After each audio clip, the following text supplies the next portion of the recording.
Avant de visionner cette vidéo, il faut que tu saches plusieurs choses. C'est une histoire audio. Tu dois impérativement la regarder sur un ordinateur, sinon tu ne pourras pas jouer. Dans cette histoire, tu auras la possibilité de choisir parmi plusieurs objets. Tu ne peux prendre qu'un objet sur toi à la fois, mais si tu en trouves d'autres, tu as la possibilité de changer l'objet que tu possèdes avec celui que tu viens de trouver. Par contre, tu es obligé de ramasser au moins un des objets que tu trouves si tu n'en possèdes pas. En revanche, tu n'es absolument pas obligé de les utiliser, sauf exception. Cette histoire sera divisée en plusieurs parties. Tu peux donc profiter de chacune de ces parties au fur et à mesure de leur sortie, ou bien te lancer dans l'aventure quand elle sera complète. Ce ne sera l'affaire que de quelques semaines seulement. Enfin, tu dois utiliser les chiffres de ton clavier pour décider de comment l'histoire va se dérouler. Les objets que tu trouves et tes décisions influencent l'histoire. Si tu as tout compris, appuie sur la touche 1 de ton clavier. Bonne vidéo!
Sur le dos de l'Edelphia se trouve un petit arbre qui, comme n'importe quelle plante, suit le rythme des saisons. Nous parlerons de son utilité un peu plus tard dans l'épisode. Ça s'était passé lors d'une nuit sans lune. Tout en essayant de trouver le sommeil devant une vidéo du professeur Goer, je jetai un coup d'œil à l'horloge. Déjà 2h du matin, et impossible de fermer l'œil. Il fallait vraiment que j'arrête le café avant d'aller au lit. Mais bon, quitte à faire une nuit blanche, j'allais me lever pour aller m'en faire un autre lorsque je sursautai brusquement. Ce n'était que Luron, mon chien qui dormait au rez-de-chaussée. D'ordinaire, si silencieux, il n'aboyait presque jamais. Un peu endormi, je me frottais les yeux.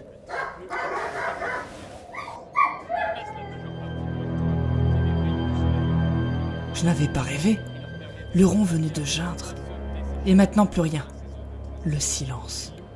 Mon cœur se mit à battre férocement dans ma poitrine. Il y avait quelqu'un qui venait de rentrer chez moi. J'en étais certain. Un voleur peut-être. Je fermai mon ordinateur pour mieux entendre, mais rien. Malgré la peur qui hérissait mes cheveux, je ne pouvais pas rester sur place. Je pouvais descendre directement en bas, en tapant 3, ou fouiller d'abord ma chambre pour trouver quelque chose qui pourrait m'être utile. Je devais taper 2.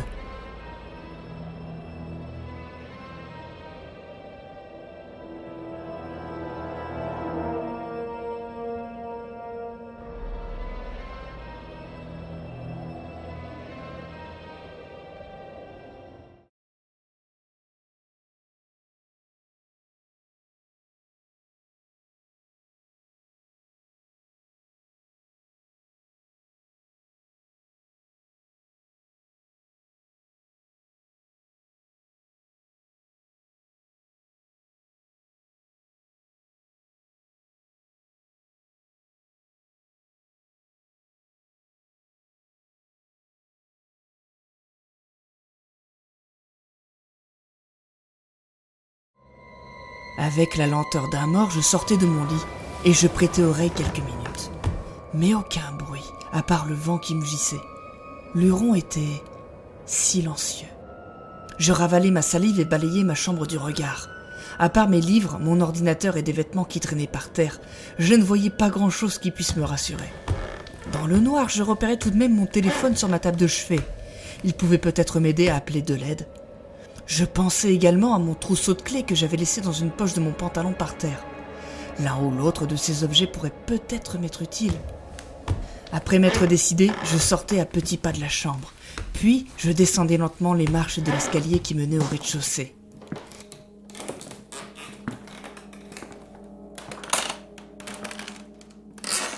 Arrivé au salon, j'apercevais la télé éteinte et les portes qui menaient à l'entrée et à la cuisine. Mais toujours rien, pas un bruit. Luron, qui dormait souvent près de la porte d'entrée, ne s'était même pas levé pour venir me voir.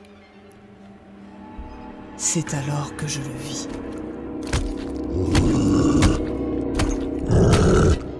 Je n'étais pas sûr de ce que c'était. Une énorme silhouette trapue et sombre.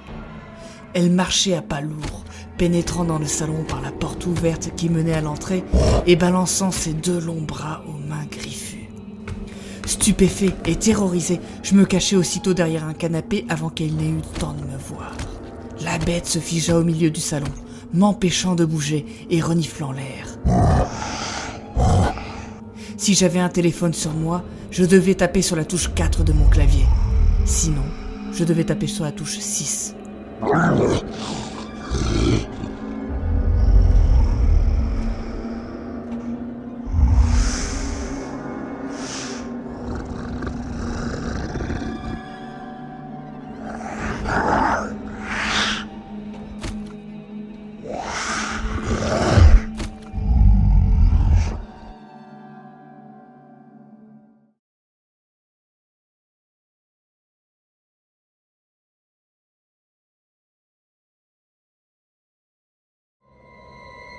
Avec la lenteur d'un mort, je sortais de mon lit et je prêtais oreille quelques minutes.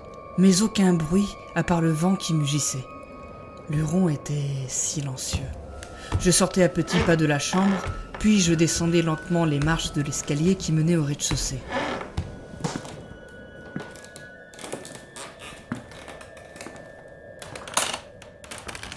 Arrivé au salon, j'apercevais la télé éteinte et les portes qui menaient à l'entrée et à la cuisine. Mais toujours rien, pas un bruit. Luron, qui dormait souvent près de la porte d'entrée, ne s'était même pas levé pour venir me voir. Sur l'un des canapés du salon se trouvait la télécommande de la télé, et dans un coin de la pièce, une crosse de hockey en bois dont je me servais parfois pour faire des vidéos. L'un ou l'autre de ces objets pouvait sans doute me servir. Je n'avais pas beaucoup de temps pour décider, j'entendais alors un drôle de bruit près de l'entrée. Le cœur battant, je traînais les pieds jusqu'à la porte ouverte. C'est alors que je le vis. Devant la porte d'entrée, accroupie, une masse énorme et sombre. De ses 2 mains griffues, elle semblait manger quelque chose avec voracité. Terrifié, je me cachai aussitôt derrière l'un des canapés du salon, écoutant les bruits ignobles que faisait la bête. Je l'entendis alors se lever et pénétrer à son tour dans la pièce où j'étais. Marchant à pas lourds, la bête se figea au milieu du salon, m'empêchant de bouger. Si j'avais une crosse, je pouvais peut-être essayer de l'attaquer avec en tapant sur la touche 5 de mon clavier. Avec la télécommande, il y avait peut-être un moyen de le distraire en tapant sur la touche 7. Si je ne voulais utiliser aucun de ces objets, je devais taper sur la touche 6.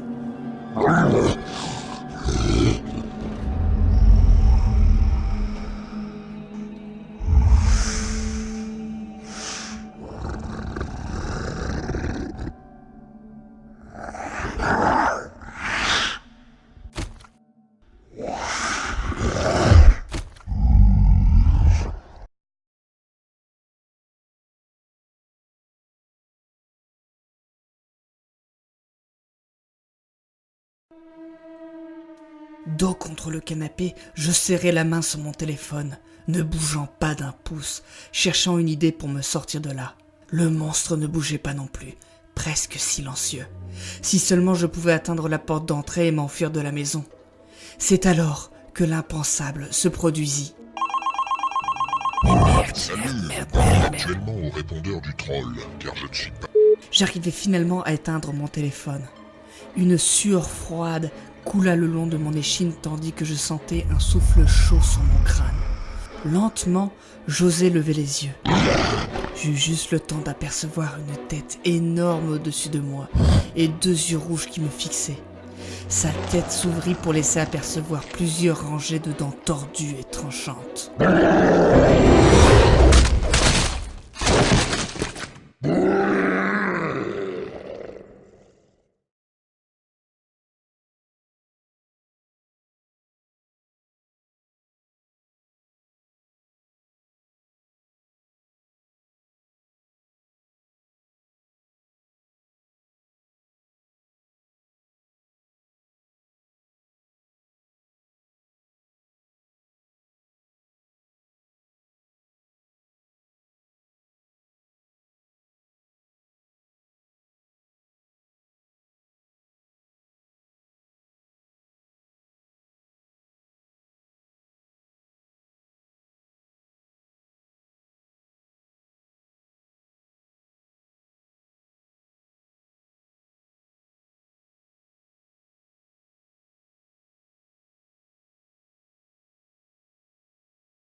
De main et compter jusqu'à 10. Où devais-je tenter de frapper? À la tête? Dans le ventre? Si seulement j'arrivais à le faire tomber par terre. D'ailleurs, qu'est-ce que c'était? Que faisait-il chez moi? Toutes ces questions me faisaient perdre mon courage. Je décidai de retenir ma respiration, puis sortais brusquement de ma cachette. Elle était là, devant moi, gigantesque, me tournant le dos, reniflant l'air. Sans réfléchir, je me jetai sur elle et la frappai de toutes mes forces. J'eus l'impression de frapper un bloc de pierre. Ma crosse s'était cassée dans un craquement sinistre. Lentement, très lentement, la bête se retourna.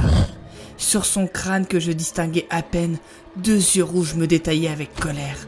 Je n'osais plus bouger, tenant toujours ma crosse brisée dans les mains. Sa tête se fendit pour laisser apercevoir plusieurs rangées de dents tordues et tranchantes. Alors que je pensais enfin à m'enfuir, le monstre se jeta sur moi.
Le cœur battant, j'attendais.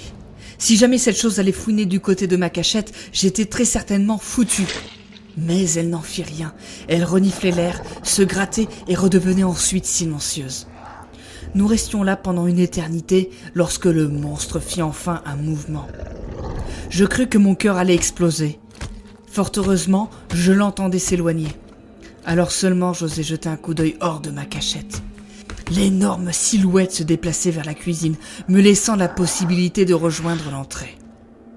Je décidai de me lever le plus furtivement possible et marcher sur la pointe des pieds. Alors que j'approchais de la porte qui menait à l'entrée, la chose changea brusquement d'avis et se retourna. Je pus alors voir 2 yeux rouges sans expression qui m'observaient. La bête se figea et moi aussi. Deux solutions s'offraient à moi. Je pouvais ne pas bouger, peut-être que sa vision était basée sur le mouvement. Il me suffisait de taper sur la touche 8. Ou alors je prenais une grande inspiration, tapais sur la touche 9 et sprintais pour rejoindre la porte d'entrée.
J'avais du mal à voir les touches de la télécommande dans le noir. La chose, elle, reniflait l'air, se grattait et redevenait silencieuse. Brusquement, après avoir trifouillé la télécommande, je crus avoir une attaque cardiaque. C'est juste pour savoir. Ouais, arrête de faire genre. Non, mais c'est bon, je veux changer de perso. J'entendis la bête s'approcher de la télé. Elle était distraite, c'était l'occasion de bouger. Sans perdre plus de temps, je sortais de ma cachette et marchais sur la pointe des pieds. J'approchais de la porte d'entrée. Le monstre venait d'exploser la télé d'un coup de griffe et de se retourner. Terrifié, j'osais néanmoins me retourner à mon tour. Je pus alors voir deux yeux rouges sans expression qui m'observaient. La bête se figea, et moi aussi. Deux solutions s'offraient à moi. Je pouvais ne pas bouger, peut-être que sa vision était basée sur le mouvement. Il me suffisait de taper sur la touche 8. Ou alors je prenais une grande inspiration, tapais sur la touche 9 et sprintais pour rejoindre la porte d'entrée.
Pas un bruit, pas un souffle, je retenais ma respiration.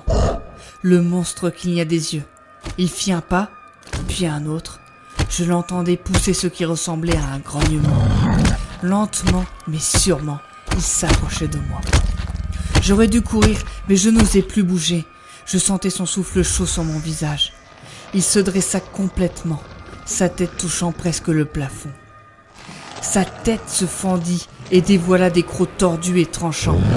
J'eus juste le temps d'avaler ma salive avant qu'il ne se jette sur moi.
Je ne perds pas une seconde et me jetai vers l'entrée.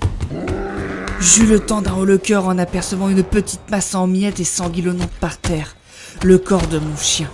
La bête derrière moi, j'essayais d'ouvrir la porte d'entrée, ayant complètement oublié que je la fermais à clé comme tous les soirs. Je me précipitai brusquement à gauche, vers une autre porte qui menait à ma penderie et aux toilettes. Le monstre qui me poursuivait venait de s'écraser lourdement contre la porte. D'un claquement sec, je fermai celle de ma penderie et me collai dessus pour la bloquer. La bête donna quelques coups secs, mais à ma grande surprise, n'insista pas plus. Je l'entendais s'éloigner. Mon cœur battait la chamade. Il fallait absolument que je sorte de chez moi. Mais comment pouvais-je faire avec cette chose qui rôdait dans les parages ? Je devais reprendre mes esprits et réfléchir si je ne voulais pas me faire charcuter à mon tour. Ah, mais mes chances de survie me paraissaient bien maigres.